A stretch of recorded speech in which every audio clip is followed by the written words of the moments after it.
Well, hello everyone, and welcome to Chapter 5 of ADMG 374. Let's talk about project scope management. So what is project scope management? Well, first of all, let's define what the scope of a project is. And the scope of a project is all of the work that needs to be done in order to create the product, good, or service that we are going to create as a result of this particular product. Now, that can be anything that is done as a result of what it takes to get to that end product. Now, a deliverable is anything that's produced as a result of the project, such as any hardware or software or websites or videos or research papers, or, and I want to make sure that this is very clear, or any of the project management planning documents that we will do as a result of what we do in the project management part. You've heard me say project deliverables, product deliverables. So here we have project deliverables, which are the plan meetings, the meeting minutes, the plan documents, everything that goes into managing, planning, organizing, controlling our project deliverables. Then we have things that are product deliverables. Now, depending on what we are doing, we may be creating a research paper, we may be creating a website, so we will have deliverables that are directly a result of the work that we do to create the product, which is part of the deliverable or part of the project. So we want to make sure that we understand deliverables. Deliverables are anything. It's not just that final thing. A lot of people get hung up on deliverable thinking that it is one thing, that it is the end result of the effort of the project. No, you may have multiple deliverables throughout the project that are necessary in meeting the scope of work. Now, and again, the scope of work is all of the work involved in creating the products of the project. Okay? So really important concepts to try to make sure that you grasp. Project scope management includes all of the processes that are involved in defining and controlling what is and is not included in the project. Now, what is a process? It's important to understand that a process typically is a set of steps or actions or activities that we will do in order to do something. A process is typically a set of steps, okay? So when we're talking about project scope management, we're talking about what are the processes that we are going to use in order to manage the scope of work throughout the project life cycle. All right. Project scope management is one of the 10 knowledge areas that the PMI Project Management Institute have defined in the PMBOK Project Management Body of Knowledge. And when you go and open up the PMBOK and you look at the different knowledge areas, you will see that each of the knowledge areas has a set of processes that are defined. And for scope management, these are the processes that we will use. Now you will start to notice that these processes look familiar as we go through each one of these knowledge areas throughout the course. So the first thing in the scope management process is planning. We plan scope management. What are we going to do and how are we going to do it? We determine how the project scope and requirements will be managed. The next thing that we do is we collect requirements. Requirements are anything, we'll talk about requirements, but requirements are anything that the project, the features and functions, anything that needs to be included in the project product in order to be considered complete. So once we've gathered requirements, we are then able to define our scope of work, because really we can't define our scope of work until we know what we need to do. What are the things that are required of this end product that we're going to put together. Then once we have our requirements, we can define what the scope of work will be. What are we going to do and what are we not going to do? We can then create our work breakdown structure, our WBS. Our work breakdown structure is taking and defining the project's major deliverables and breaking them down into smaller tasks and activities. So we have project deliverables, which then are decomposed into tasks that are necessary to create the deliverable, and we do that through our work breakdown structure. And then the last couple of things we have are we validate the scope, which is formally accepting that the project deliverables, the end product result meets the requirements. And then we control the scope to make sure that we don't get thrown a bunch of extra work throughout the life cycle of the project. So the scope management plan. One of the things that you'll notice is that in project management, we have something called a project management plan. But honestly, that is a group of subsidiary plans that come together to make up a whole project management plan. So scope management is one of those. Budget management or cost management, risk management, supplier management, all of these plans become part of a overall project management plan. So when we're talking about putting together a scope management plan, we're talking about a detailed project scope statement. What are we going to do? A work breakdown structure. How are we going to maintain and approve the work breakdown structure? How are we going to formally accept the completed project deliverables? And then how are we going to control changes to the project scope? All of these components are sections of what would be considered a scope management plan.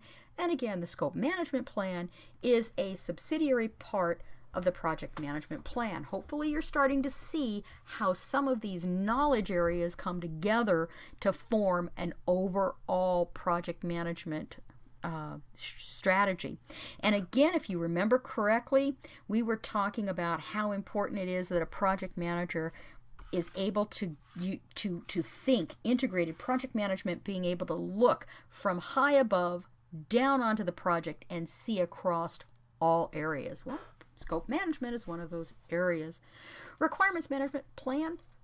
So of course we want to gather requirements, and first of all let's define what is a requirement. And again, our PMBOK describes a requirement as a condition or capability that must be met by the project or present in the product, service, or result to satisfy an agreement or other formally imposed specification. Well, that sounds like a lot, but what it really is something that our deliverables must do or meet or be or contain or have in order to be considered satisfactory. Okay, so keep that in the back of your mind. As we are starting to think about our projects, I want you to think about what is required in order for you to meet the project goals, the project recommended goals. What are we going to try to deliver? Okay, a requirements management plan is all about, once you've gathered all of the requirements, you record them, you analyze them, you determine what you're going to do and what you're not going to do. You document this, and then we work on managing those requirements. So some of the methods for collecting requirements include things like interviewing, doing focus groups or facilitated workshops, using group creativity and decision-making techniques. Questions and surveys are great ways of gathering requirements for your project.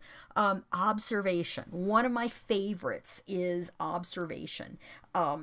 When we are looking at, in information technology, when we're looking at a project that is automating some tasks or improving, process improvement type projects, one of the best things we can do is we can observe the as-is process. How are people currently doing the work?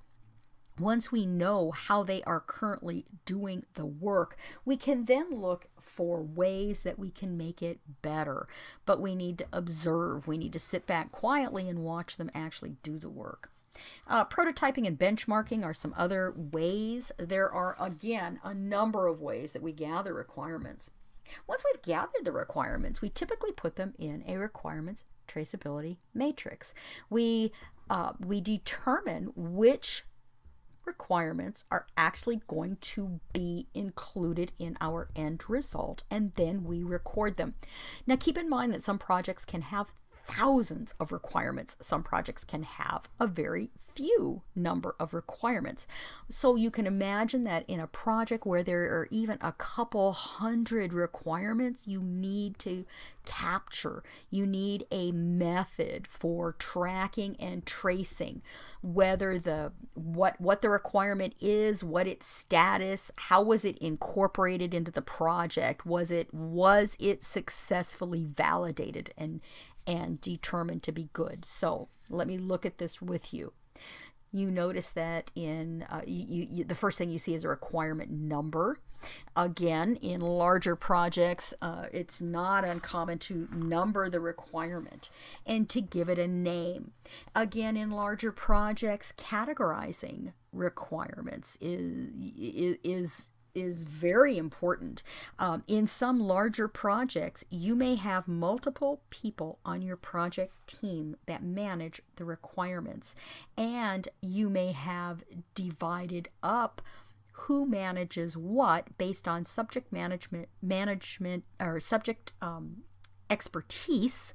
And then so maybe you have 4 or 5 people on your project team, and one person is a hardware expert, and they have all of the hardware category of requirements that they're managing, they're making sure are met. So it's not uncommon to break up categories this way.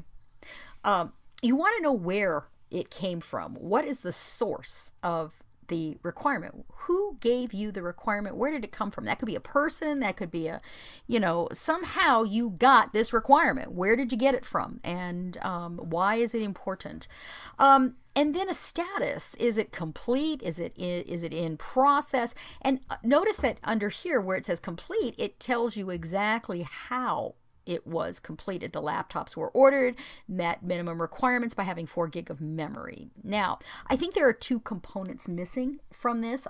This is the table 5-1 from your textbook. Now, I've seen other requirements traceability matrix that include more depth and more detail. 2 things I think are missing here that I've seen in other RTM tables here. So one of them is a detailed description of the requirement, because honestly, I don't think that there is enough information about the requirement here that really can help you. So a detailed description of the requirement is something else, another data element that would be captured here. And then the other thing is that how will the requirement be validated or measured, because we always want to make sure that we are meeting the specification. Now, what they did in status on this is that they added to the status, they added how it was validated. Somebody validated that the laptops were all ordered to meet the minimum of 4 gigabytes of memory. So the validation was added to the status here, but I've often seen that broken up into a single step. So defining our scope. Project scope statements should include at least a product scope definition. What is the product? What is the scope of work that will be done? What is the user acceptance criteria that we need to meet in order to be assured that we've successfully completed the scope of work? Some detailed information on all of the project deliverables. That's really important as well. And it's also helpful to document other scope related information such as our boundaries, constraints, and assumptions. I'll talk about that in a second.